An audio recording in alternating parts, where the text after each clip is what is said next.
I don't know, like, she's out there. You're the Florida version of Sex in the City, JD. That's when I was smoking my cigar. Don't be an asshole today.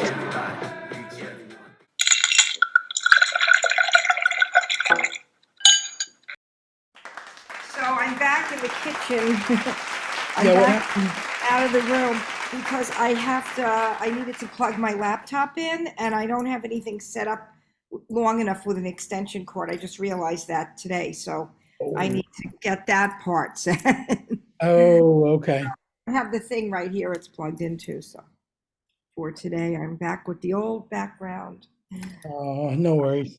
So we have Rachel from the Rainbow Rodeo magazine. It's like an e-magazine, and Hmm. they feature LGBTQ country music artists.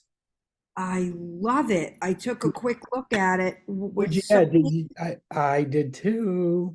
it is such a needed magazine. It is. I think it. I really do. I think it is. Oh, there she is. Okay. I was checking to see if she got it. Yes, Let's let her in and get started. I got a million questions. yes. Hi. Hi. Oh, good. Okay. Sounds working. So I'm Denise. That's JD, and you are Rachel. Yes, nice to meet you. Nice to meet you too. We were just saying what a much needed thing you have going on here. It's an online magazine, or is it like a physical? Both. So the plan is that there's already 3 issues of the zine. This is a draft of a print, so you can see that the title's a little off center, but Okay. we have like a whole magazine. Um, and then the idea is to compile the articles from the website into a print magazine because not everybody is as terminally online as I am. Yeah, I can totally be a technotard, but we looked all over your site, and JD, you're a singer. Imagine if you had something like this where you could be, when you were doing more country. I mean, where you would get the press. I love it. Yeah, I would have never gotten country music press. I mean, that just doesn't happen. And so I was telling Denise before you came on, this is such a needed, much needed project, much needed magazine. How did you come to do this? Are you a country music artist, or what I, made you Just appreciate it. make yeah, this? yeah, no, I'm from New York City. And Oh, okay. that's where we're talking from. Nice Jewish girl from New York. Yeah, no, I mean, there's an essay somewhere in the old noggin that will be written someday about like queerness and gender identity and falling in love with country music. I don't know. I always sort of liked Southern rock and Heartland rock, and then as I learned more about country music and realized that's where that type of music was getting its influences from. I mean, it's all Americana now, right? Right. Yeah, Right. John exactly. Yeah. Exactly. Was But my it's favorite it's thing. pretty cool. Like if you did a Venn diagram, like you'd be kind of encompassing all of it at this point with your magazine. And Yes. I think I'm thinking back to, oh God, what year was it? I want to say 2009 or 2010. Um, Mhm. JD, I don't know if you'll remember this, but Don and I were hosting a Pride Festival at Jaco Pastorius Park in Fort Lauderdale, and Mhm. Mhm. Shelley Wright, Mhm. Yeah. a headliner, and she had just, kind of come out, and it was awful to see Yeah. what she was going through, but Mhm. mad props to her, because you would never know it by her performance. You would never know it by the way she was engaged with the audience and everything. And we met her backstage and she was absolutely lovely. But yet, there was all this turmoil going on, with her and her career and everything. And she just like pushed right through it. It was so admirable, like really the way she handled it was just admirable. But in the same breath, it was sad. It was really, really sad. And I remember we were like later on after I like moved over here to London, my wife and I were watching Nashville, and they had that character, that was Yeah. a Yeah, country yeah. yeah. And I just kept going, oh my God, it's just like Shelley Wright. Like, Mhm. like it was just, I mean, they really do face so much criticism from that industry that Mhm. I feel like you're actually giving them a safe space to, when you can score an interview, Mhm. they'll they'll feel like it's a safe space to talk about Mhm. who they are and what they feel and what they've gone through.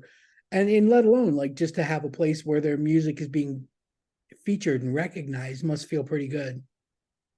Yeah, I mean, I think a couple of things going on here. So there's, I think, a lot of different layers to country music and what we mean by country music and the country music industry. So like, there's mainstream country music, Nashville, uh, you there's a literal neighborhood called Music Row where all the record labels and the publishing I, houses and stuff are. I know it I've been well. to Nashville like twice or whatever, so I'm sure listeners or UJD might know better than I do. But like that is really different than people who are making country music because that's the type of music that feels best to them and might not want to be mainstream. But of Mhm. course, it would be nice to be able to make a living off music, Yeah. right? So Right. that's its own. People are more independent or who would prefer to be. Uh, and so I think a place like Rainbow Rodeo is important because there is a lot of history around queer musicians in like the sort of country and roots music space.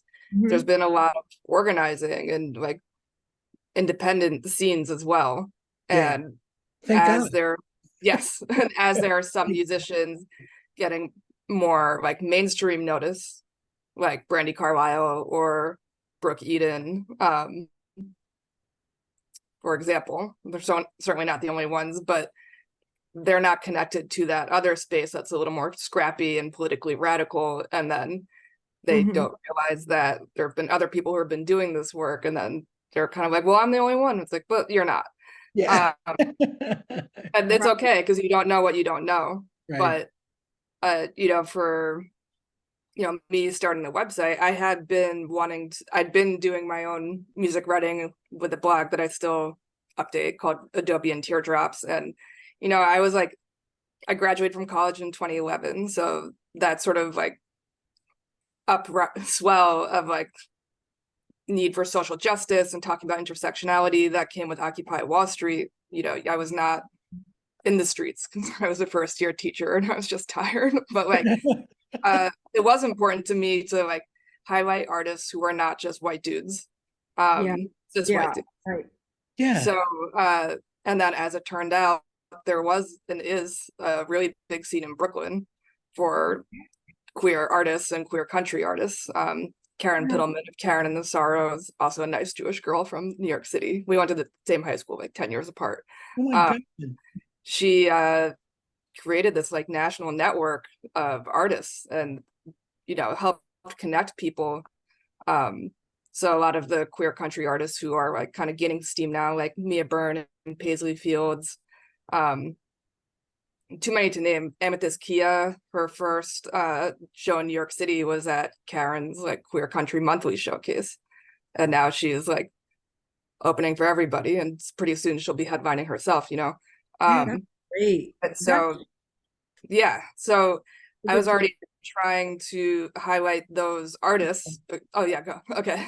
I was already trying to highlight those artists because there are a lot of amazing music blogs that inspired me and helped me find like this beautiful music that's at the intersection of punk and country. But again, mostly dudes and mostly Yeah. Right. cis white dudes. Right. So for me, Adobe and Teardrops was about promoting like the more diverse corners of that world. And as those artists have become more embraced, I wanted to make Rainbow Rodeo to highlight queer artists, but also to make sure that as we're seeing artists get more mainstream acceptance, to try to make sure that the people on that scrappier side of the spectrum are also recognized and uplifted because they've been working really hard. Yeah. And Yeah. everyone deserves to be everyone's music deserves to be in the same place, in my opinion. Yeah. I mean, that's a great mindset, to have for it because, I listened to a lot of it, but I never really, like, in my car, you know what I mean? Like, I didn't really bring it in the house, if you will. But I always went, towards the like Faith Hill and Shania Twain and, Mhm, mhm. uh honestly, Shania Twain was one of the best concerts I ever went to, and I don't even think I say that out loud enough. Yeah. But it really was. South Florida Amphitheater, it was just so good. Mhm. And I always say I would sell my mother for tickets to see Faith Hill. Oh Um, yeah, I love her. Yeah. Really? me too. I just she's so not well known. Well, not there's very few country artists that are really well known over here. Like they did attach themselves to the whole Nashville thing, and they come through on tour all the Don Yeah. Jackson, Yeah, and yeah. yeah, they come through on tour quite a bit. But I mean, they're kind of stuck in the Dolly Parton, Kenny Rogers days when Yeah. Mhm. it's the country music over here, which is kind of funny. Actually, there's a guy in London named Mike West, really sweet, such a sweetheart, and he's been trying to do a lot to build up more British country That music. would be really good. Yeah. Yeah, he also is Yeah, like a big comic really. book nerd and horror movie nerd, so Oh wow. yeah, he's Yeah, just a they cool need dude. an infusion of youth. Yeah, They're, like I said, they're still kind of stuck in islands of the stream. yeah. Yeah.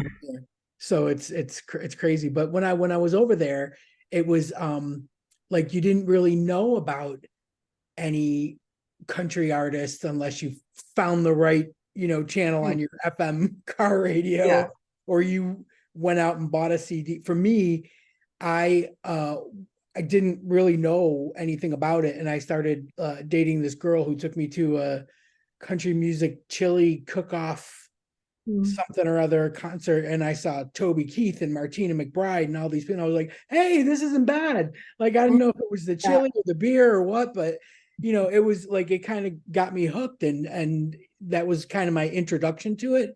And I really like it, but I felt like I was swayed more by the poppy side of it and not the hardcore. So now I kind of like to look for like, like artists that need the attention, you know. Hmm. Shania Yeah, I mean, Twain changed oh the god. sound of country in, the 90s. Because Mutt Lange was her husband at the time. He Yeah. was a rock producer, so he really gave her a sound that no one had Yes. yet in Yeah. country at that point. So she was kind of like the first Taylor Swift, so to speak, that Yeah. Yeah. came out with this sound that almost immediately crossed over into mainstream or Yeah. rock radio. And Exactly. so she was like one of those artists that was charting on top 40 and Yeah. then also in country with the same song because of that reason. But and Yeah. that was obviously by design. But back in the 90s when I started to sing and perform country music, uh, artists who were gay or in the queer community, it was the kiss of death to their career. And K.D. Lang was one of those people that she was Canadian. I mean, she's Yeah. Canadian, but Yeah. she started out in Canada. They just didn't know what to do with her in country music because Yeah. of the way she looked and, her lifestyle. So then she just went, rock. I mean, she really didn't stay in that genre. But Mhm. her first band was K.D. Lang and the Reclines because it Yeah. was Patsy Cline's band, and she had Patsy Cline's manager Owen Bradley, I think his name was. Mhm. So, but like Shelby Lynn, she's such a great singer, and she had such great country hits, and she also moved into like jazz, pop, blues because they I don't even know if she's really queer, but the rumors started about her. Mhm. So, and Randy Travis, they was talking about him also. He had a very large gay male fan base, and Mhm. then they married him off to his manager, who was like 25 years older than he was. I think I don't know if it was, I don't know. You don't know because no one till Shelley Wright Mhm. actually came out and said, I'm queer, I'm gay, I'm lesbian. No one And I don't know anyone since has done it, except like you were naming some people, Rachel. Mm. Now, I hate to say it, I don't keep up with the new artist as much as I should because I kind of moved out of that genre also, more so because I didn't fit in as a New Yorker when I was I at can in hear it. Nashville, I just didn't fit in there as far as like it being an artist. I wanted to be the first breakthrough artist that was like, I wrote a song called Redneck Limousine, and it was Mm. about Love that being a one. girl from Yes. New York who wants to be Southern for that reason. But Mhm. it's tough, it's really a tough thing to sell. So that, along with the LGBTQ plus Mm. community, is very difficult. So when I saw what you were doing, I'm like, wow, this is great. This is what needs to be done right now. Yeah, And I you know, think it's huge for up and comers. Mhm. Was absolutely, yeah. was it last? Yeah, I think it was last week when we just did that bullshit, like just the two of us, Jay. And I was saying that there were some guests that were headlining um Space Coast Pride over in Melbourne in Florida, um, kind of near Daytona. And Mm. one of their headliners was an LGBTQ guy country artist. And Mm. I'm like, never heard of him or anything, but I'm like, oh my God, he's headlining a Pride, Mm. with Karina Iglesias. So Mhm. they had like such a mix of talent for their Mm. headliners, but I was really stunned, to see like a country headliner, because really, honestly, it was just he definitely looks like a like a country singer, Oh and yeah, yeah. I can't even think You of know his. his name? I do. I think it's on my phone. Okay. Carry on. I'll find it. Yeah. No, I mean, like my personal taste is not towards that kind of poppy country stuff, but it is fun. And read I don't know freelance what for that other was. publications that give me an appreciation for like mainstream country music, but my heart is always going to be with the kind of more punk side, But Really, you or saw a more need traditional for side. this, which that's is pretty great. interesting, though. That you saw a need for it and you have Mhm. created the space. Do you know if there are any artists right now who are on the top 40 country charts that are? No. I just laugh because there's a lot of data. Dr. Jada Watkins, gosh, I don't remember where she's a professor officially, somewhere in Canada, but she recently published a study um, and has done a lot of work showing the data around the fact that straight white women, let alone other people who are marginalized, barely get radio play. The vast majority of True. artists who get played on country radio are straight white men still. This has been Boys the Club. trend since about 9/11. So I think we can also talk a little more about country music's relationship with like white supremacy and fascism. But I haven't had a chance to read it yet. Don't tell her. I'm about to start. Marissa Moss published a book 2 years ago called Her Country that talks more about this in detail. But so no top 40 artists who are out is the answer. I think there are a couple of singers where I'm like waiting, but Yeah, it's hard. probably won't happen unless they want to get married or something. And then, but I also understand like my friends are obsessed with Ashlyn Harris and Ali Krieger's breakup, but it's like if you're not like really solidly with I somebody, does so it mean like am, you only should be in because the spotlight? Yeah, I am floored, man. Like I am yeah. so floored by that breakup. But the reason why is because I've been a Sophia Bush fan forever, Oh, since like One Tree Hill days. And Yeah. I was super excited because I was like 2 days away from getting tickets because she was doing a play over here.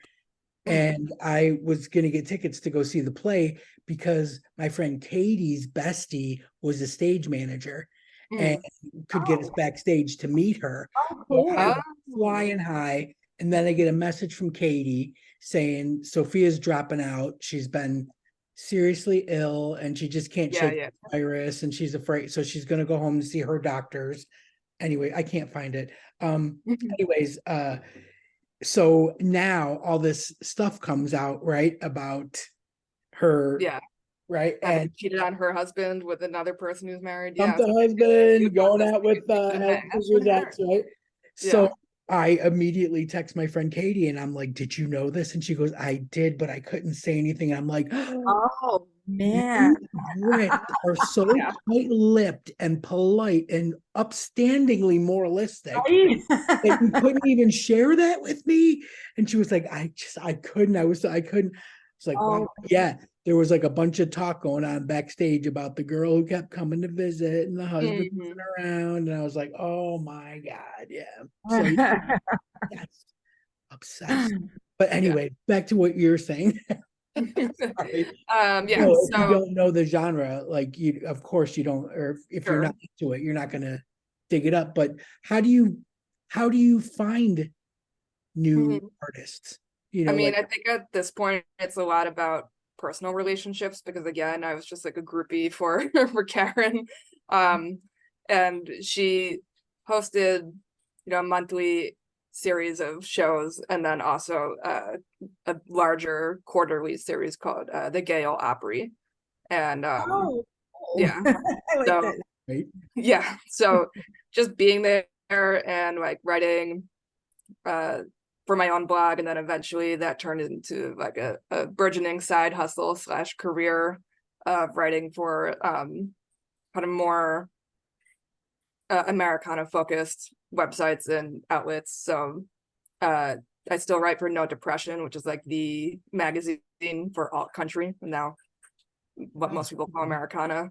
Um a couple other country music websites, so that because I was getting paid to write about it, I did end up listening to a lot more 90s country than what I grew up with personally, and Yeah. definitely Yeah, grew yeah, more of an appreciation for it. yeah. Um, but yeah, so for right now, I'm writing for No Depression and the Nashville scene, which is a weekly, all weekly, like the Village Voice or whatever. But they keep inviting me to write for them, even though I don't live there, so it causes a lot of That's confusion. so good. Yeah, but there is a lot of like editors really, for the right kinds of papers and magazines, they really do want to highlight um people within the genre or who've been more marginalized by country music and society as a whole.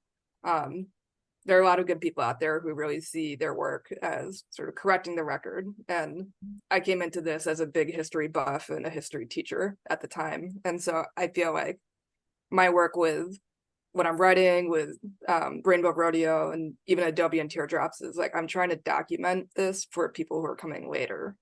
Yeah. Um, so how I find out about these artists, it's like personal connections, but also like uh again, there is this divide between mainstream country and everyone else. So everyone else Yeah, like the natural is seeing course is that. to go Yeah. in that direction.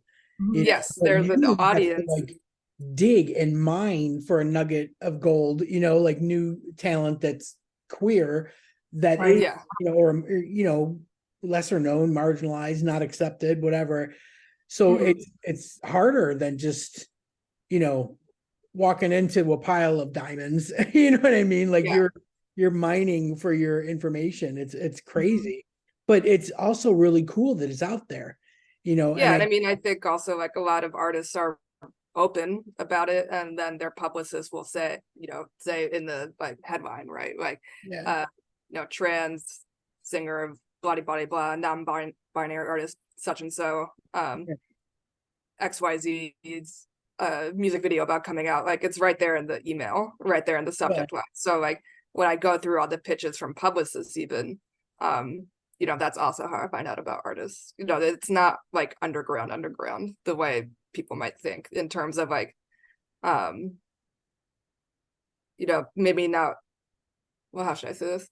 um it's there. The appetite among the people who choose what to write about is there. The Yeah, appetite yeah. for the readership is there for the kind of person who's going to actually sit down and read Rolling Stone. But I think for most people, they're getting their music through Spotify and through TikTok. And Yeah, like digitally. Yeah. I don't want to do TikTok. No, So I don't really know um, but that's hate bad because that's like a journalist, like that's putting me and our website out of business. But the point is like the infrastructure is there in the sort of independent part of the music industry in terms of like big commercial selling out stadiums and stuff.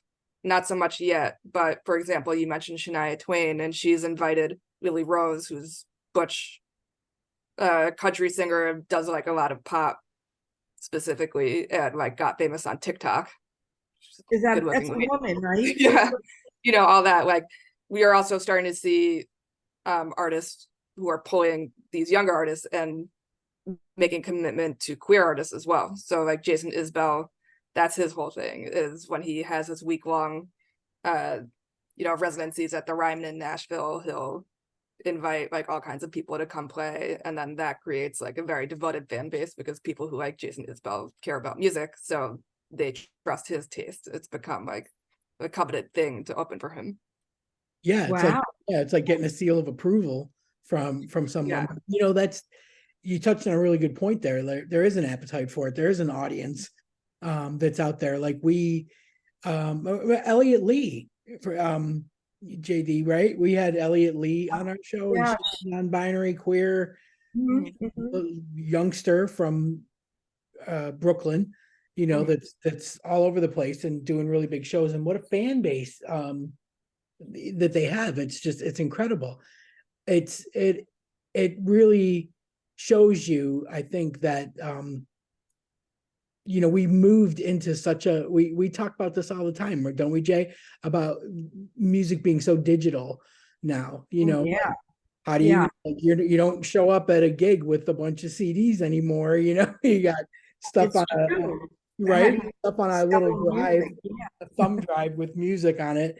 But that's like, people are getting, I mean, their music is in their phones, their music is, you know, they've got buds in their, you know, they are scrolling TikTok, and they are listening to their own playlists and whatnot. So it's just a different way. Like, you know, we're not walking into record stores anymore and flipping through the posters and going through the albums. And it's really, really different. And that audience, that generation is changing, you know, how we get our music now, I It think. changed pretty quickly too. I mean, it went from like you have your In CDs. time, yeah. Usually, like as an indie artist, you get 1,000 made at a time, you know, as the normal indie artist. And like, you know, you sell them at shows, you sell them online, you sell them through CD Baby, which is a distribution Yeah. record, online distribution record store, I guess. But you know, all of a sudden it seemed like pretty quickly, here you are with your CDs, and no one has a CD player anymore. It's so Like, true. ready, like, you know, you could still buy them, but no one readily has it in cars. They stopped pretty quickly. They stopped putting them in cars and in laptops. At least in Apple, all of a sudden Yeah. stopped. Just, yeah, it totally fell overnight. And Like, it was really. felt overnight. And people like when we had Melissa Ferrick on the show, like people like us, we have like thousands of CDs now. What do you do with them? So we give them away. Like at shows, I'd rather have people walking out with my music that have a way to play it. You know, you find yourself saying, "Who has a CD player?" You know, if you have one, here's a CD for you. You know, That's what I but was doing at Pride Fest. I was running around with your CDs, yeah, and I give them. only handed them to people Hold who on. had their Sorry, hold hand on out for them. second. Right, Yeah. because it Yeah. seemed like it happened overnight that people were saying, we don't even have a way to play it, so thanks anyway. You know, but Yeah. and there you Yeah. are with your CD. And what I miss most about that is the liner notes in the cover. Oh, Even with remember we were talking about that? CDs, you Yeah. still had something you could hold in your hand and see pictures and read who wrote the songs, who produced this album, Yeah. who's singing on it, who's playing on it. And now, yeah, I guess you go somewhere and look digitally. You don't must say it on your website or something. It's And weird. It's like there's no I interest in that anymore. You know, like it's, I just bought like a bunch of Christmas songs, you know, on my phone, like at, yeah, you know, in the iTunes store. Like, and it is really weird. Like, it's a weird feeling to, you know, it is. buy like one song, you Yeah. know, two People aren't songs. albums anymore because you don't have to, you know, but The I was only albums I buy anymore are Adele, because I know I'm gonna like every song, you know. But Yeah. wouldn't you like to see a little liner notes thing with like pictures and whatever, and who Yeah. sang, the backup singer or whatever. Yep. Um, I wanted to ask you, Rachel, do you see it changing now, getting any better for queer artists, like in country music, with what you're doing in your They magazine, still find it hard to find management and PR people, like, and to be out? Yeah, I mean, I think in terms of like mainstream country, yeah, I'm gonna say no, it's not easier. no, It's no, we're talking specifically LGBTQ. Is it hard? yeah, no, that's what I mean. Like, I think it really depends on who you talk to, right? I mean, CMT has been doing a lot to try to like create a more diverse field of artists that they Have feature. they? Have They they? are. I mean, well, Nashville is like Wow. it's Yeah. a garbage town. But I also think politically they're like about 5 to 10 years behind like where we are on like the East Coast. Like, not to be all coastal elite, but like um a lot of what I try to report on is also like these major trade organizations and their DEI initiatives. So not even just with LGBTQ artists, but also when we're talking about um marginalized people are marginalized based on their race, racialized artists, people of color. Yeah. And I think a lot of them feel like, well, if we give them slots at our shows or if we have them present awards, like that's a lot, right? We're done with the work, but they're not really looking at how their own Check the organization, box. Yeah, let's yeah, just check not the even checking the box, right? Because like they see their responsibility as like the award show or the festival. Who are we going to put on top of the stage? That's Yeah. their responsibility. So they're not looking at how their own organizations operate or who's in charge or who has power in their own organizations. And so they don't see their responsibility as being a part of the structural change. They see showcasing artists as the structural change, and it's not by a long shot. So, for example, this has been widely reported. Americana Fest, the Americana Music Association, positions itself as like liberal country music, and we're going to showcase diversity and show that like we're more on top of this than like the radio. But there are a number of incidents at this year's Americana Fest with artists who faced transphobia from various individuals, not from the festival itself necessarily, but the festival was very slow to respond and was very slow to put out a public statement. The statement has been sent out to people who are on their email listserv, but even though a lot of the discussion of what happened occurred on other channels of social media, they have not posted that statement to those social media channels. So I'm working on an article about it right now. So that's all I'll say for right now. But it's very clear that when I've spoken to all these organizations, like, what are you doing? Right? You say you have a DEI committee. What's the committee doing? What are you up to? And it just seems like what they think their responsibility is and what artists and fans want them to do are just like two totally separate things. Oh, Yeah. definitely. I believe that. Yeah. Yeah. It's like politics, you know what I mean? Like it aligns right with politics, and the right and the left. It's the same thing. But the thing is it's been spotlighted so much about how bad they are at it. You would think that it would spur them on to be creating some change quicker, like to get on this, to get on top of it. But they're not. It's like their own little enclave that no one else can get into. Got it so locked up with their big corporations and their big sponsors that little people don't matter. Like even their listeners, you know what I mean? Like they're so afraid of offending a listener that they're not thinking about growing their base. Right, exactly. It's a huge opportunity that they're missing out on, like a ginormous. I mean, even what Rachel said before, for the women in country, it's really tough because it's like the new artists that come out are like probably the ratio of men to women is much more the male truck driving, typical stereotypical, guy I in was just calling cowboy like the hat. Aldeans, like the Jason Aldeans, right? Mhm. Yes, exactly. And I even I have a song I wrote called Thanks to the Brave, which is a tribute to the troops or military men and women and the families. And I sang it because I wrote it. It's on my CD.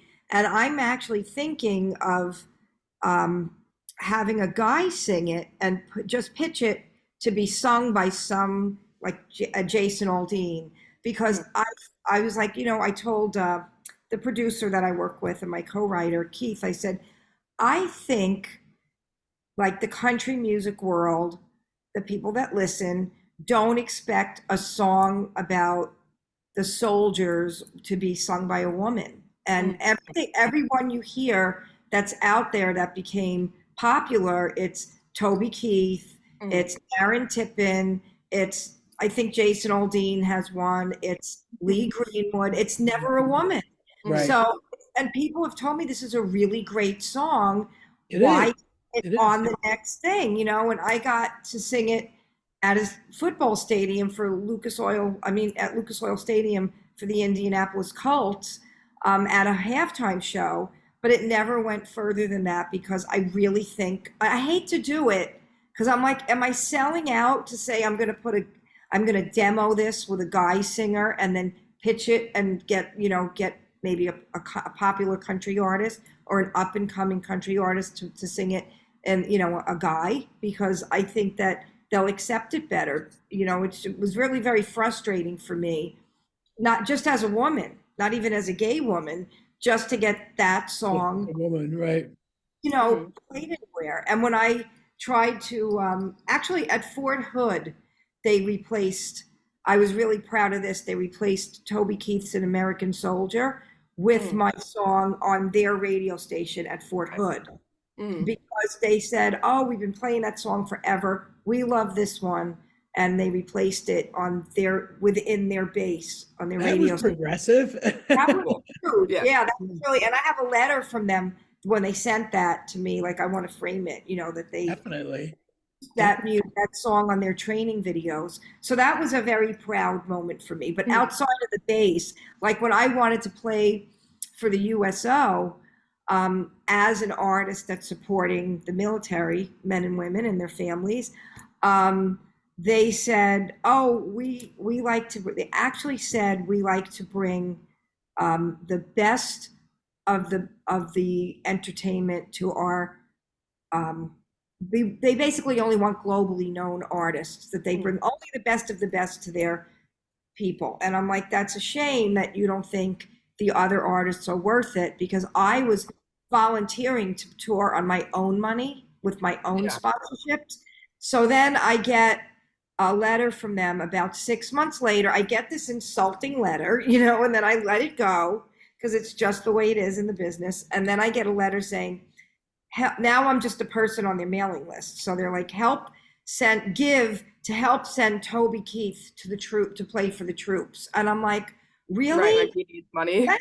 Spend his own money to go play for the troops, right? Because I was going to come on my own dime, but I wasn't good enough because I'm not globally famous, and so it's all of it is really tough. But to be a woman and a gay woman, like, you don't stand a chance to do. I know. And you want to know what's sad? I'll tell you right where my mind goes. This is so awful. I can't even believe I'm going to put this out there. But I was watching the last season of Yellowstone, and Lainey Wilson was all over it, right? Yeah. I mean, and my first thought wasn't, oh, she's good, oh, she's talented. It was, who did she sleep with? That was my thought immediately. And like who did she sleep with to get the gig that has now launched her on a global tour, right? I'm like, I mean, she's been working her ass off. She's been around for a while. She just whatever happened to get on that show. And then she stepped in it, getting that gig. Right. Because, I mean, it was just, it's crazy. But yeah, it's so sad. That is exactly where my mind goes, because I know these, behind the scenes stories, and what a struggle it is that you almost have to, it's who you know and how you lucked out, and Money. backing you. Either the nepotism, the timing, the luck, like it all has to align like the stars, something Absolutely, yeah. they catapult you into it. So I think that all these little things that we do that are homegrown, like what you're doing with Rainbow Rodeo, it's kind of like this grassroots homegrown thing, that will end up taking a life of its own on, because there is a hunger for it and there is an audience for it. Like I went to school with a girl, no, she was a year younger than me. But anyways, she was in my neighborhood, so I played softball with her and everything. She's super cool, super girl. And she's in a band called 90 West out of upstate New York. And they're so good. And she sings so good. And she travels all over to see like other country musicians. And she's a huge, Trisha Yearwood fan, and, post pictures with the Judds. And I don't know how she gets backstage, but she's, she's not a snob, is what I'm saying. And yet I just don't see them going anywhere outside of Niagara Falls, New York, where they're where they're a big deal. Like, big fish in a little pond kind of thing. Right. And it's great because I get to say, oh my God, I know Holly, like it's so cool. But in the same respect, you would like to know that there's a place for them somewhere, because they seem a little alternative, but mostly, I mean, hardcore country rock, and they're so good and so entertaining. And yet I just feel like, if there was, I mean, you don't hear about these kinds of things unless you're doing like what we're doing, we're spotlighting these kinds of things, but there's nobody in these little rural towns, that are going to do that. So, they just go to listen and show their support, and that's great.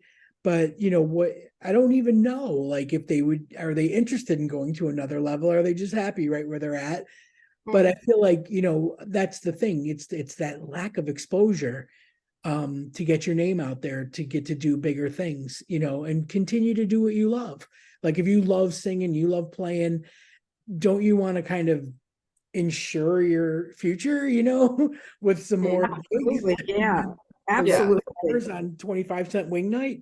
So it would be awesome, for these little, even if it's just a way that it makes them feel to be featured, on the website, on the e-zine, in the handheld paper dish. That's the coolest thing ever.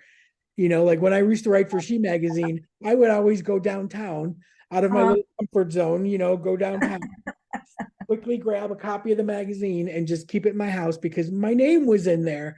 It's like the coolest thing. So I would think that that's a huge, bump in confidence for these, guys that have just been knocked down so much. This community that is trying so hard, to get a spotlight on them. Like it's why we do what we do. We want people to dig in, to dig into this genre.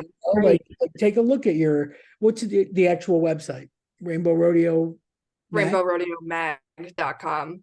But that's also the idea behind having the physical zine is theoretically artists can buy it at cost and then sell it as merch. And then even though they're not in the magazine, it's a way to like help, build that community out. Right. Now there's a magazine and you can find out about 10 more artists. Right.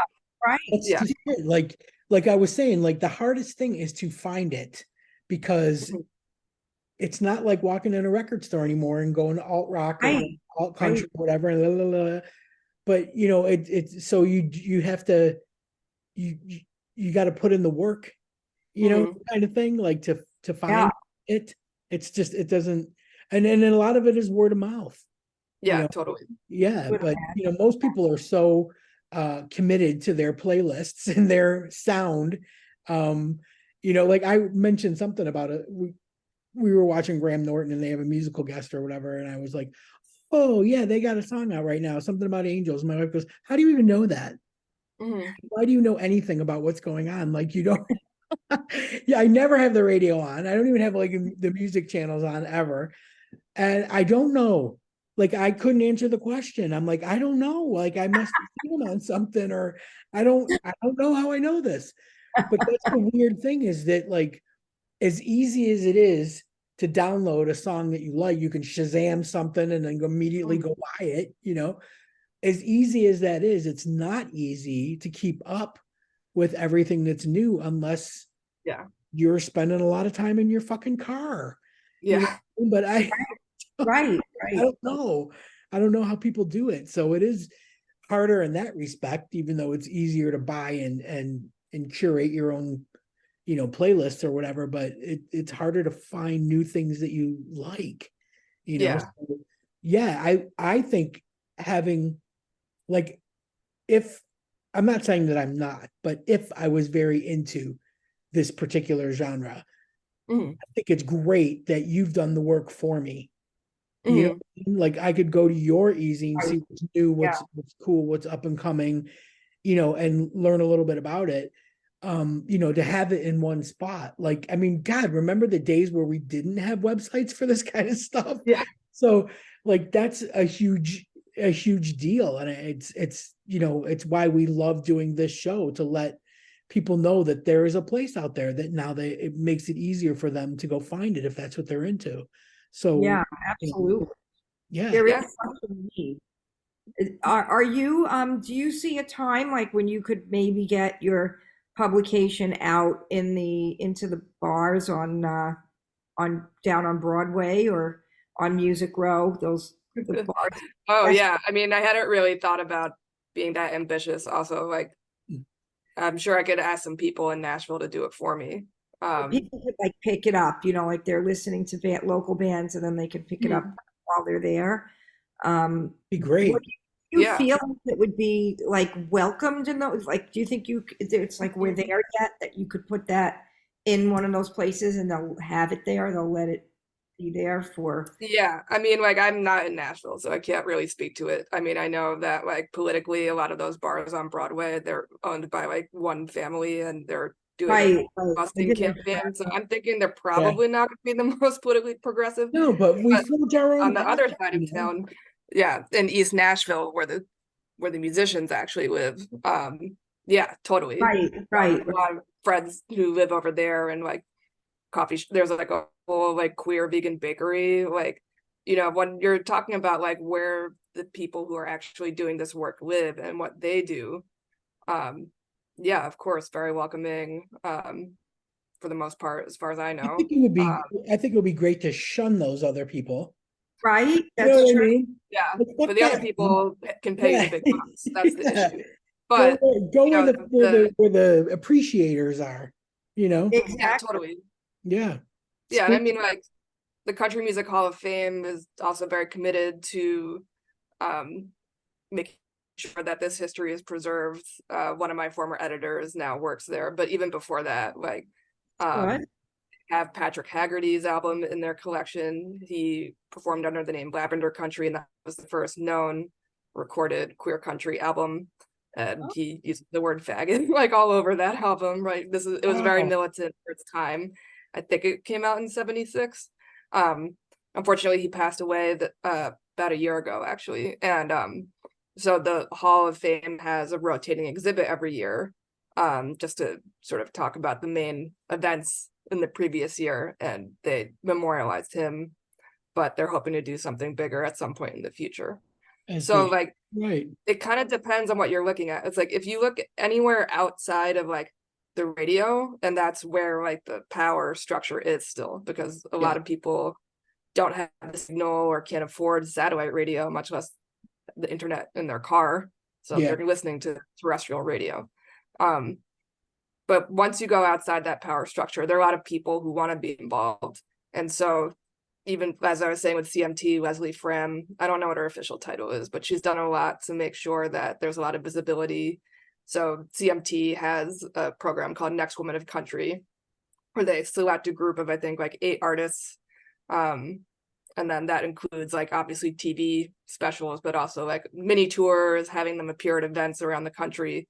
And they've done a lot to ensure that there are people of color in that group, non-binary people, I think, don't quote me on that, but also queer people. So Lily Rose, who I mentioned, is one of the next women of country.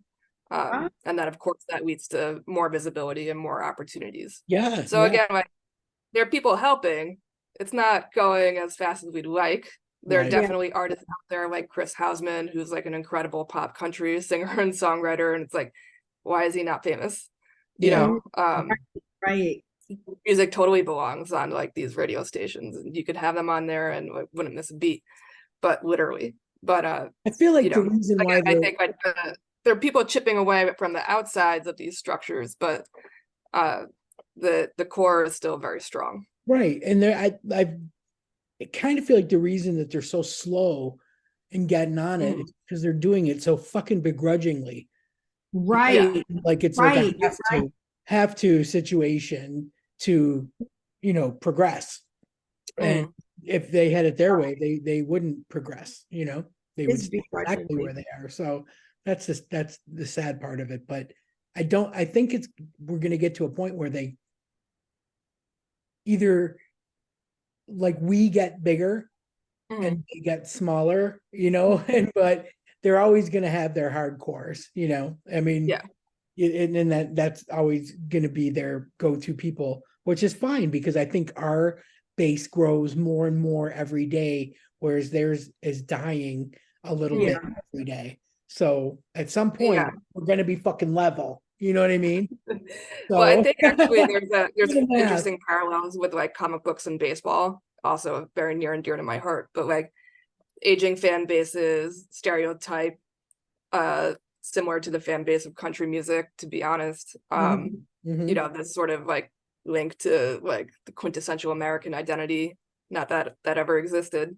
And like you're seeing in both of those venues, they're trying to do a lot more to reach out to younger people, people of color, and queer people, because they're realizing their fan base is literally dying. Yeah. But I think with radio, like it's fear of change, it's fear of like you being the person who's advocating for this thing, and then it blows up in your face, so then you're out of a job, you're losing money.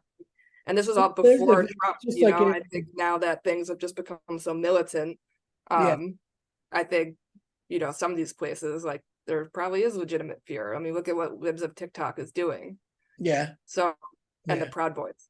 So I think like maybe on that local level, nobody wants to deal with like if somebody decides to like be physically intimidating or worse. And I think on the corporate level, nobody wants the person to be responsible if it doesn't go the way that they want to in terms of the money. And I think it's also just good old fashioned like racism. Yeah, definitely. It's sexism and homophobia.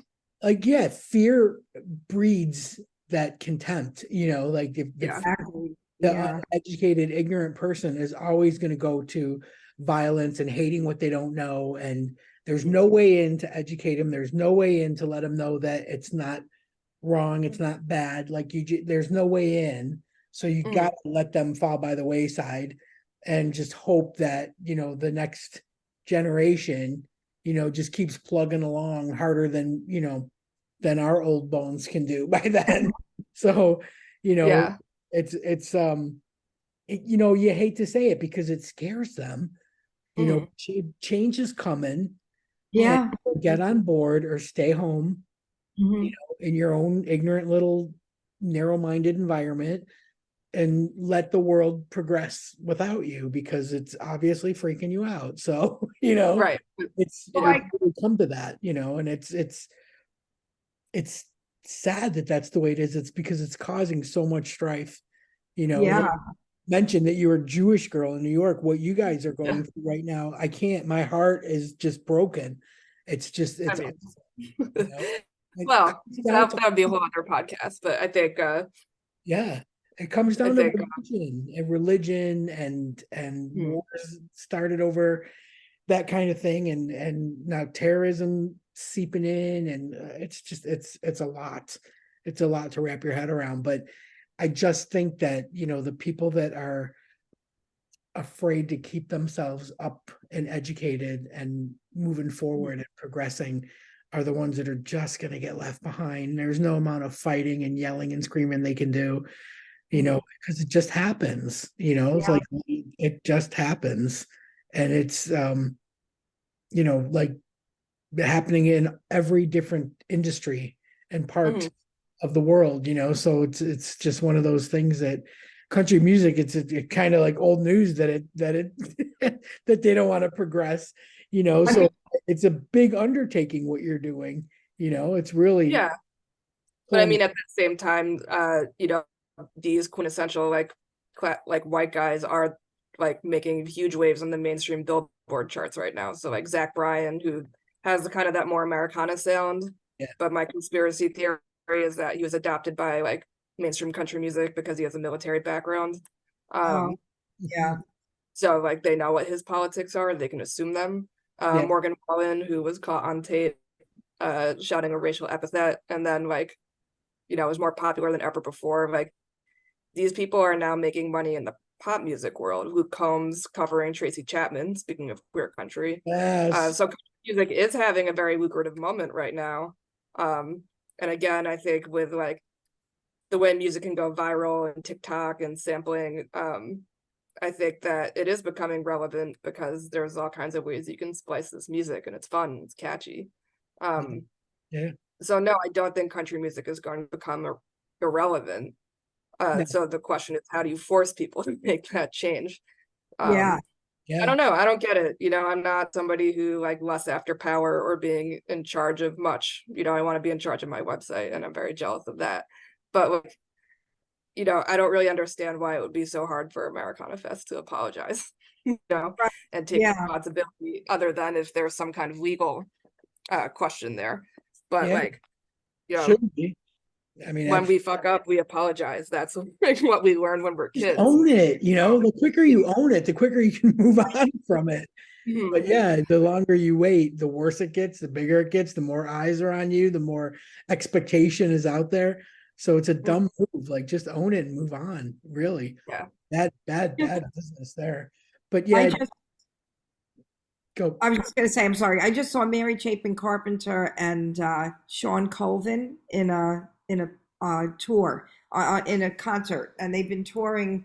They've been doing this tour for a few years now, and we left that like they talk about how what great friends they are. They've been friends for years, and I remember in the '90s when I was doing country music, I remember hearing the rumors about Mary Chapin Carpenter being gay, and I guess they got squashed or whatever. I mean, she's just an amazing artist and songwriter, and now she's touring with Sean Colvin, and it was just some vibe between them. They could have very easily been truly really great BFFs all these years, but um, when we left, the concert, I said to Judy, who is my BFF that I've done a duo act with for 25 years. I said, Judy, do you see you and I walking off the stage holding hands? Like every time they left the stage, they for the halftime, for the intermission, and for the when they left the stage for the fake leaving of the stage, and then the Yeah, yeah. And for yeah, yeah. they held hands. And I'm like, I just wonder the stories they were sharing were a little more intimate than maybe just two people who are friends. But it's hard to tell with women because we also become that way, like intimate with our friends, where it's not a sexual thing, but it's just, a loving friendship thing.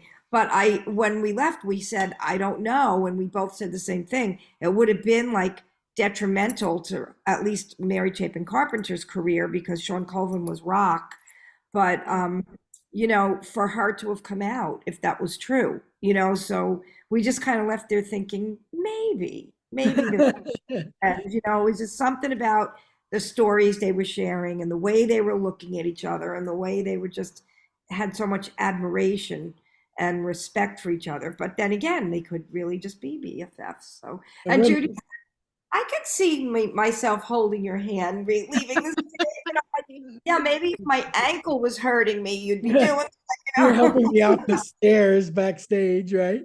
Right. But So, yeah, what's cool is we had another writer on, Jamie Smith, who started a Substack kind of thing for songs that saved your life. oh yeah, yeah. Right, Jamie? And what they do is they're picking apart musicians from way back all the way to present, and they're looking at their careers through a queer lens. And Mhm. I just got like a really good, it was a Whitney Houston one talking about her relationship Right, with right. Crawford and all that. But I find them so interesting, because you know it's a lot of the times it's not something that you questioned, when you were listening to music. And I think that's part of it, it makes me wonder. It's like, if you like an artist and you like a song, Mhm. that's it. End of Right. story. What does it matter if they are gay or not? You know what I mean? Well, you But know what it was? What I left the rest of the point I wanted to make before I forget. What a shame if they really are together as more than friends and they just can't say it. Even now that Mary Chapin Carpenter's in her 60s, in her early 60s, Sean Colvin's in her late 60s, that they can't say that still. They're still out there being friends. If Yeah. it's true, like you don't know, but look how long it took Hollywood. You know what I Mhm. mean? Like, And well, I there's still remember, no leading men who are gay yeah. I mean, yeah, I or still yeah. women. I remember interviewing Karen Walker from Will and Grace, her name, Megan Mullally. Mhm. And she was telling me how awful it was for Sean Hayes. When Will Mhm. and Grace first came out, he didn't want to comment on his sexuality. He Mhm. just didn't want to comment on it. He just wanted to be appreciated for the character he was playing, and that was his prerogative. And but she said that there were times where they would go off the lot for lunch, and the reporters would badger him so much wherever they went. They would just badger him relentlessly, and she could see that he was like really struggling with it. And she said it was so heartbreaking, you know what I mean? And like, now that everybody knows, it's like it's no Right. big deal. He said it and he still gets parts, and he still has a fantastic career. But it's taken, people that long, and I still don't think that you're ever going to find out, about certain people. Right. Mhm. But Right. it's really heartbreaking when you can't be your authentic self, Mhm. especially if you're a creative, you know, Yeah. like that must stifle you in some way, shape, or form somewhere down the line, and that's the shame of it, is that if we, as a society could get past that kind of shit, and people were free to be their authentic selves, no matter what it is or what pronouns they use or whatever. If they're being their authentic selves, they're going to be putting out amazing work. Mhm. If their work is good now, imagine with Right. no limitations and Freedom. Yeah. no worries and that kind of freedom. Oh, like, yeah, it's mind blowing. So I think this little step that you've taken to create something that has the potential, to be such a haven and Mhm. a place and a resource, in every way, even history wise, like looking back on the stuff that you're writing, 10 years from now, it'll still be there, Yeah. and 15 years from now or whatever.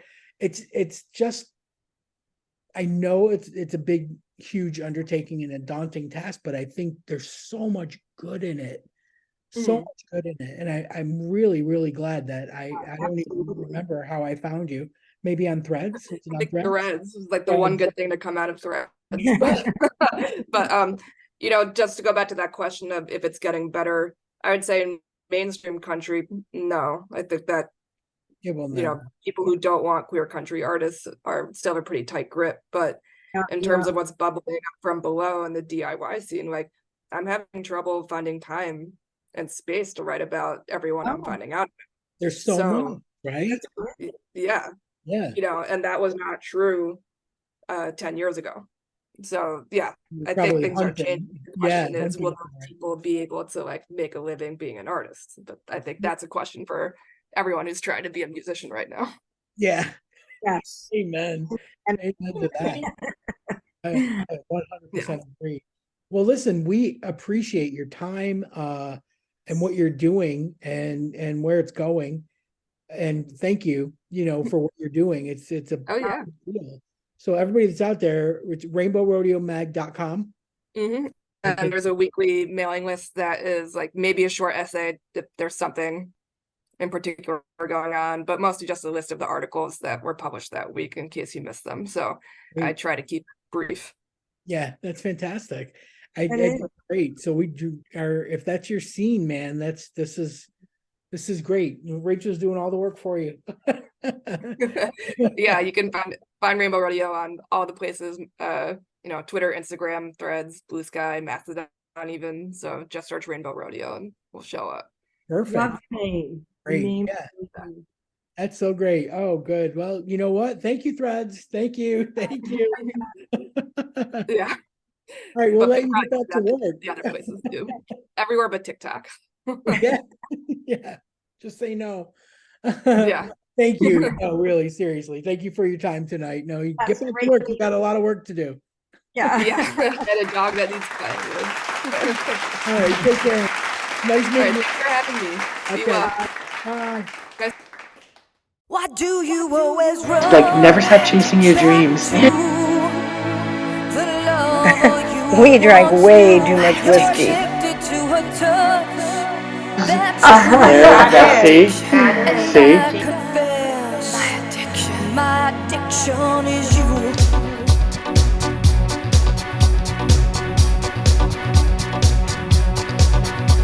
Don't ask me why I'm here tonight. I had to take this midnight drive to find you.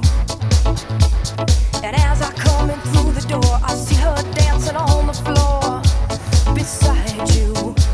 Why do you always run back to the lover you once knew?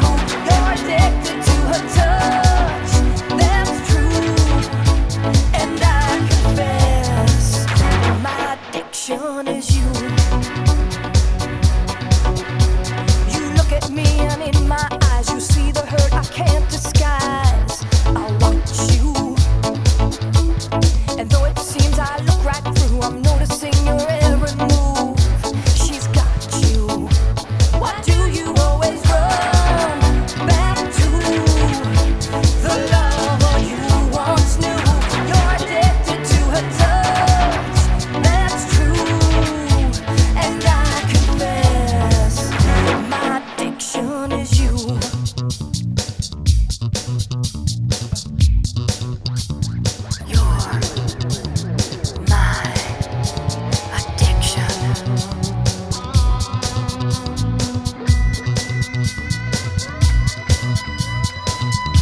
Why do you always run back to the lover you once knew?